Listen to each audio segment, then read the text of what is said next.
Please, Professor. Okay, thank you very much. I'm not an exciting speaker, but let's say I had a quite turbulent life. I studied engineering at MIT in the States, and I was professor of engineering for about 10 years. Then I moved to Sarajevo. That was Yugoslavia at that time. And then I was working in the big company, and then of course Yugoslavia dissolved, break down in several states. One of them is Bosnia and Herzegovina, where I'm coming from, and Sarajevo is the capital. So what's happened, we had a war. You know a lot about that. So somehow I survived, and then of course I took refugees back to my old profession. So now I'm professor, and I established private university. So my revenge to injustice that has been done to us is to devote my life to education. So when we have plenty of educated people, maybe we'll have a better future, better opportunity. But what I want to talk to you about is post-conflict society and the issue we faced with education. You know, in Bosnia, we were attacked from Serbia. There was a war first between Serbia and Croatia. And then there was a spillover, so Bosnia was attacked by Milosevic's regime, etc., etc. And then, of course, later on we had the Kosovo conflict. And now we have technically peace. But then kids go to school and they have a curriculum programs, no problem with mathematics, no problem with physics. But when to come to the course of history, which book to use? In Bosnia, well, let's go first to Croatia. In Croatia, they have textbooks that say, well, Serbia attacked our country and our fighters managed to liberate the country, so it was an aggression. Now, if you open another book from Serbia, Serbs say, well, the Serbs lived in Croatia, many Serbs were in Croatia, but then Ustašas, the nationalists from Croatia, tried to expel the Serbs. We tried to help them, but anyway, we didn't succeed, but that was an aggression against Serbs within Croatia, and that's what you read in the books in Serbia. Now in Bosnia, we have an even bigger mess. You know, there are 3 ethnic groups and one called others. The biggest ethnic group, Bosniaks, they're 51%, the religion Muslims. And then we have Serbs, about 28, 29%, they are Orthodox, and then we have Croats, about 10, 15%, they're Catholics. We had a basic conflict with Serbs.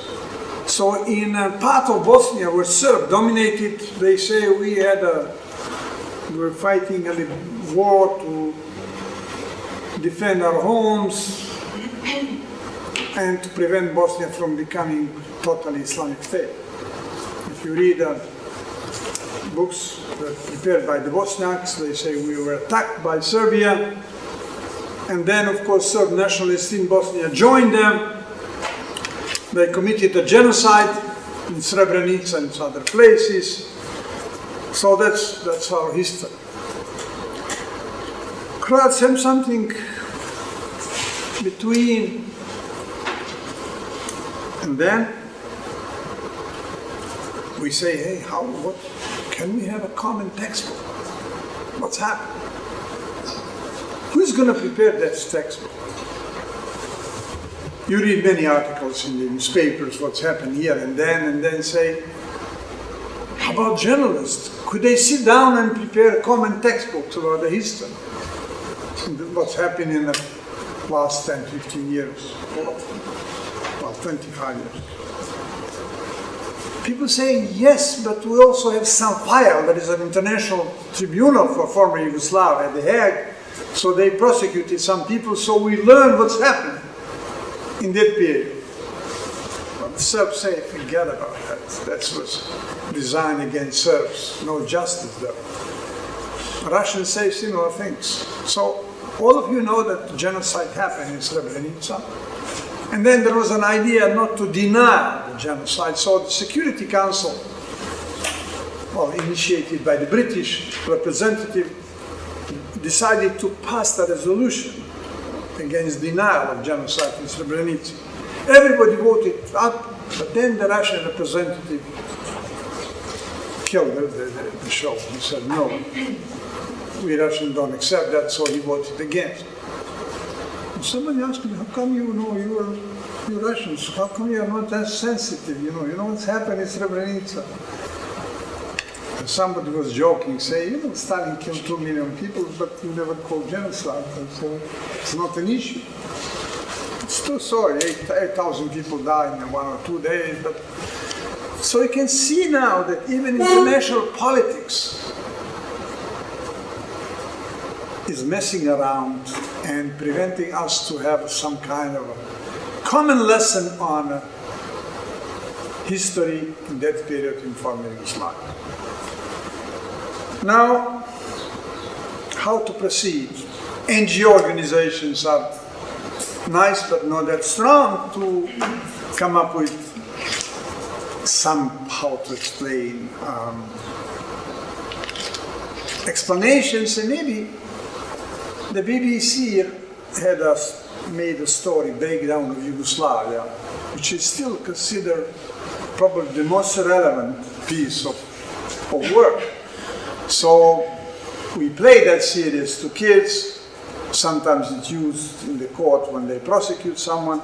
But all I want to tell you is that education, the curriculum of history in post-conflict society is a nightmare. And how to find a common denominator to agree on some things has to be done by people with high reputation, people who carefully look on all sides, who do research, and it might take time. Usually they say in the history, the winners write the history and they prescribe everything. In Bosnia, we end up without winners, in a way. It's a kind of peace deal that put in one basket everything. Those who were defending Sarajevo, those who were shelling Sarajevo, those who defending Srebrenica, those who committed genocide in Srebrenica. So we are in one basket and we have to now agree. So basically there is no agreement. So looking logically, we as a society in the world have to develop some kind of instruments to measure, to come to some kind of justice on what's happened, some kind of explanation what's happened. There is the file at the International Court Tribunal at The Hague. It's very important. Probably that file will be used by historians to settle a kind of a short history of Bosnia and, of course, Serbia and other Balkan countries. So I just want you to remember, the curriculum in the history in post-conflict society is a big problem.